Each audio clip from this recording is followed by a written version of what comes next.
Hi, this is Atilla Yeşilada. Welcome to Real Turkey channel. Today's topic is from politics again, and the question I'm going to pose and hope to answer is whether Turkey's President Erdogan can make peace with Kurds at home and abroad, in particular in Syria. I've been absent again, and honestly, it's because I don't want to do this video. A, it's tragic.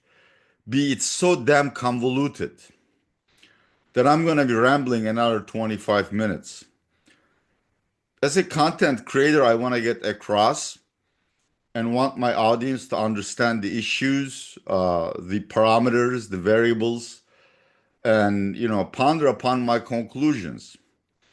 But this is just one of those stories which has so many subplots that I don't know how well I'm going to be able to summarize them all.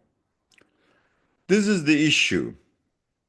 The imprisoned leader of terror organization PKK has called upon PKK, and without mentioning them by name, the Syrian Kurdish entity, to lay down arms and to make peace.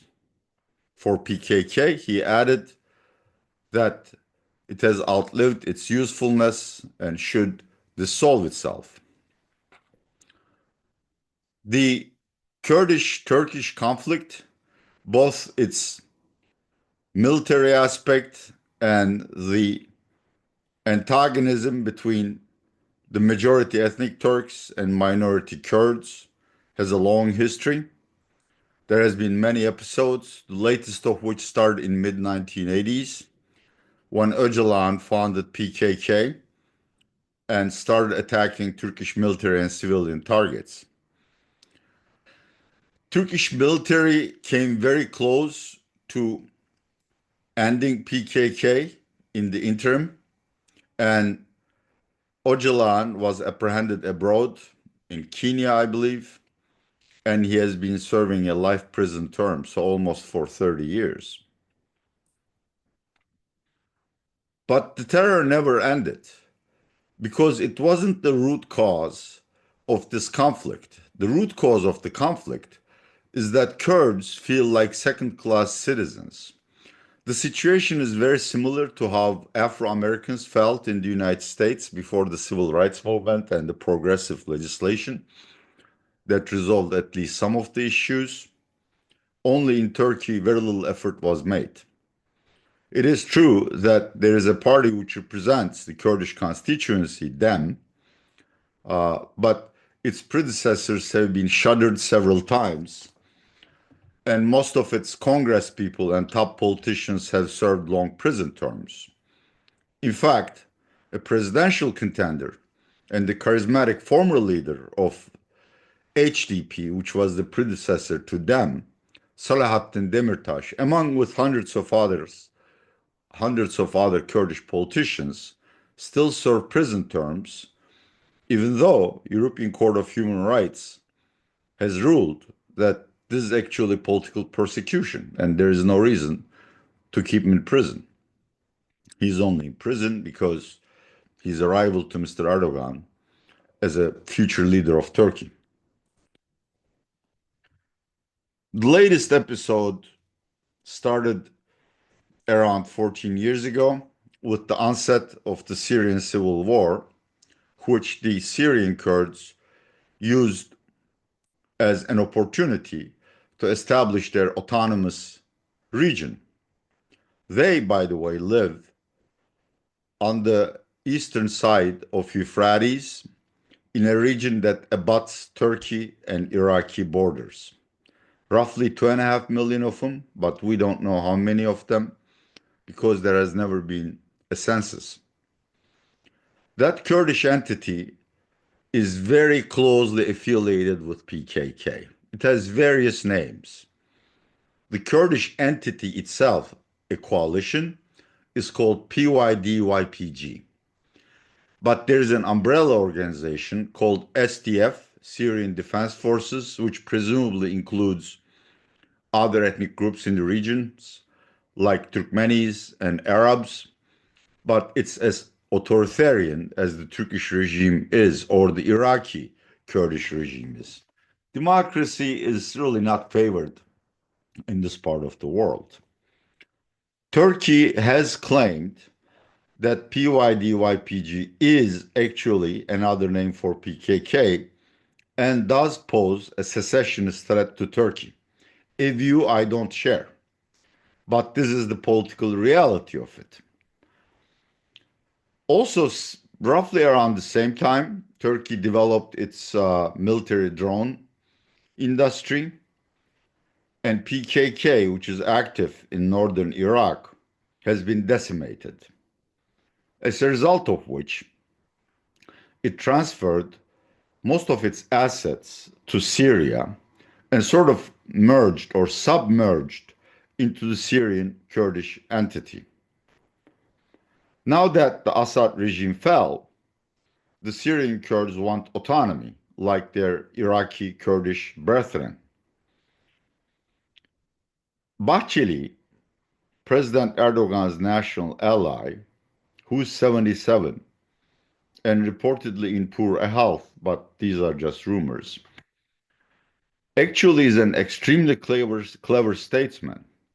He realized that with the fall of Assad and Trump's maximum pressure policy on Iran, as well as the aftermath of the Gaza war, the regional dynamics are changing very rapidly. The borders are becoming fluent, and Turkey's best interests are served by ending the terror problem and befriending Iraqi and Syrian Kurds, which would defend our hinterland. It would form a buffer zone that stretches from the Iranian border all the way to the Euphrates. And to the west of the Euphrates is the Hayat Tahrir al-Sham regime, former fundamentalists, nowadays paragons of democracy, which are close friends of Turkey. Also, Turkey occupies several cantons or regions at the Syrian border on the Syrian side. So once we resolve our conflict with the Kurds in Syria, Turkey will be well defended, whatever happens in the Middle East. It could be Israeli expansionism, it could be more civil wars, it could be Tehran regime trying to reassert its dominance over Iraq and Syria. No matter what, Turkey will be well defended. So Bahçeli, who is openly racist, he's what I call a political racist, in the sense that he doesn't hate Kurds as long as they pretend to be Turks. He hates Kurds who claim they're Kurds and want recognition of their cultural identity, equality, and inclusion. He suddenly changed tack and invited Öcalan to lead a peace process, which unfortunately, I don't know, it has been 10 minutes in this video, I suppose, bringing us to this point. Öcalan made a call for peace. PKK accepted it conditionally. Syrian Kurds haven't yet decided what to do. The political leader, Salih Muslim, says they'll abide by Öcalan's call. The military leader, Mazlum Abdi or Mazlum Kobane nowadays, says that call doesn't concern them. They're going to do their own thing with Hayat Tahrir al-Sham.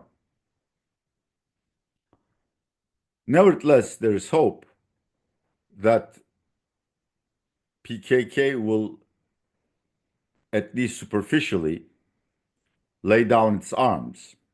I don't think it will disappear, even though it may formally dissolve itself.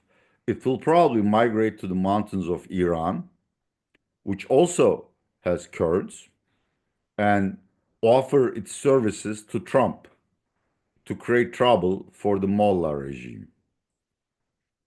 But as far as Turkey goes, it will be eliminated from the equation.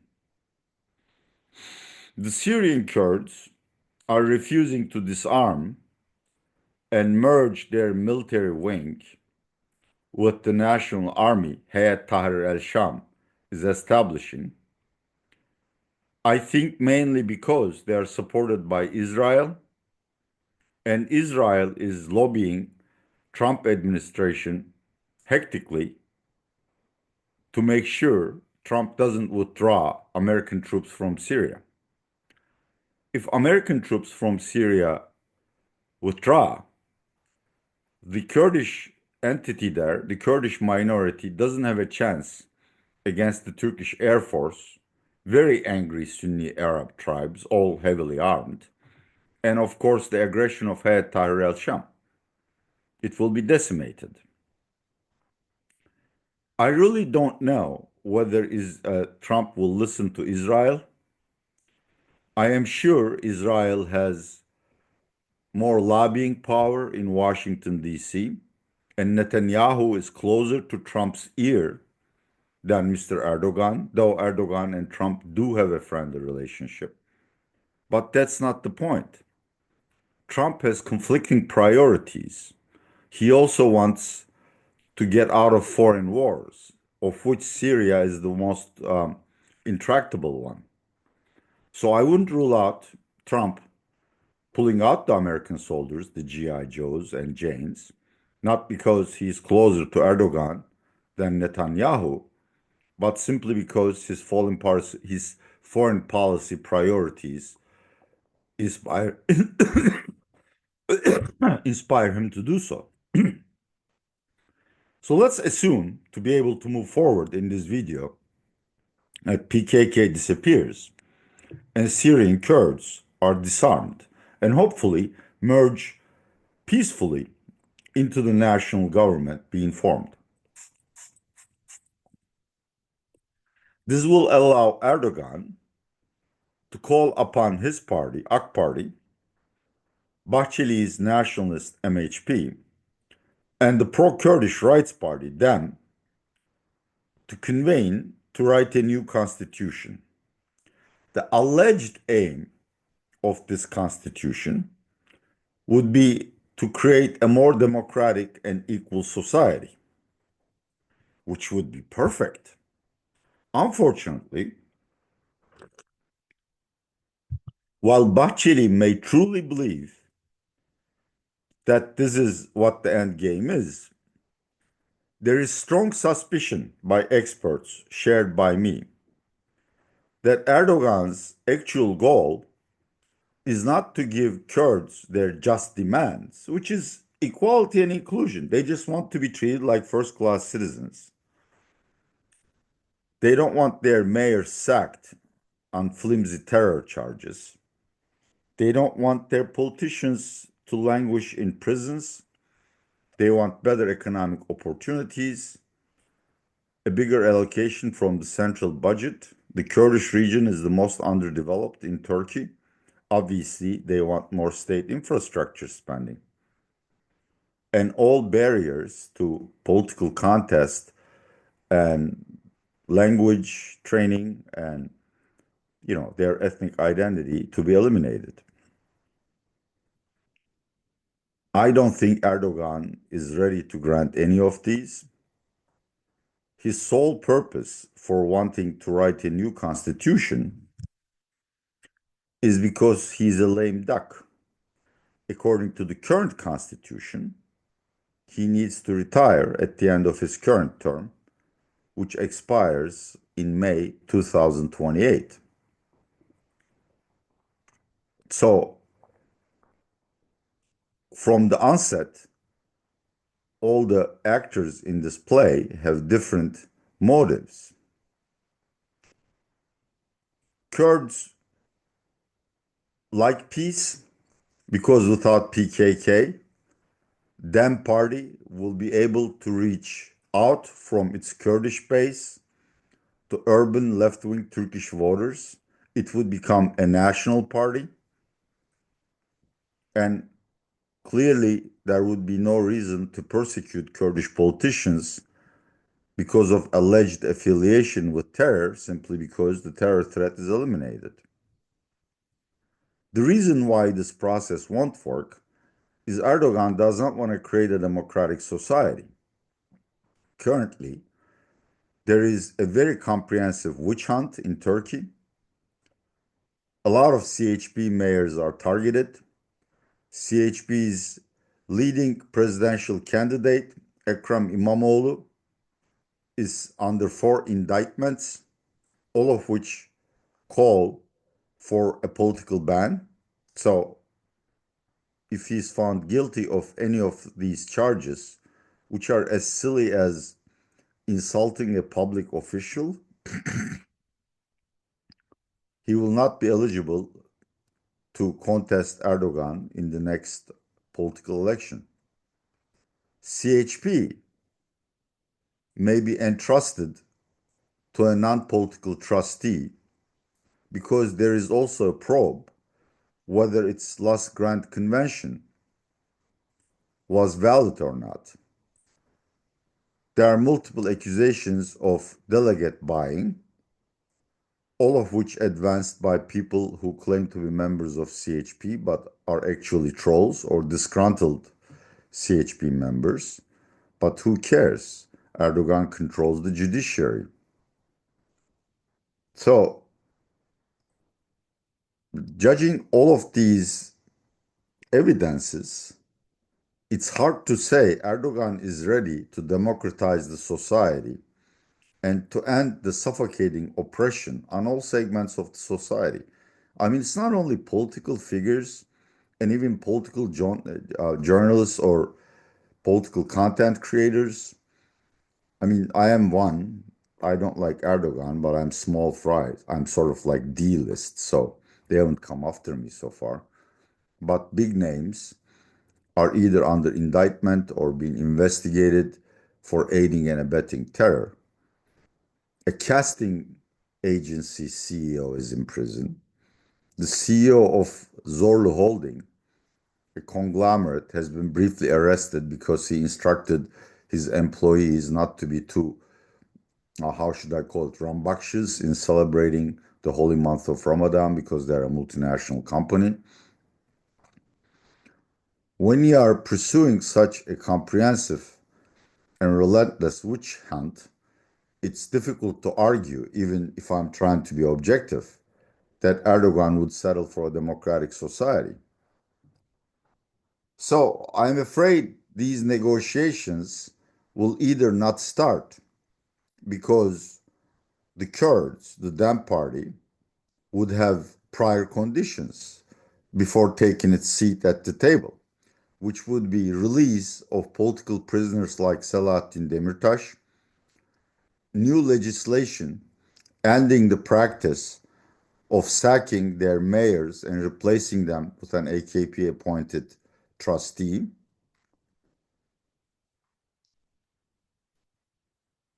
and then start negotiating on a new constitution. Even if Kurds sit at the table without preconditions, even if AKP, MHP, and Dem leadership agree on a new text, it's almost impossible to pass it. There are two ways to write or to legislate a new constitution. The first is voting in the parliament. If the new constitution garners 360 out of 600 seats, then it's sent to a national referendum where it's certain to lose. People are not going to get off their butts to grant Erdogan another term, but the opposition will be very motivated to defeat the new constitutional referendum.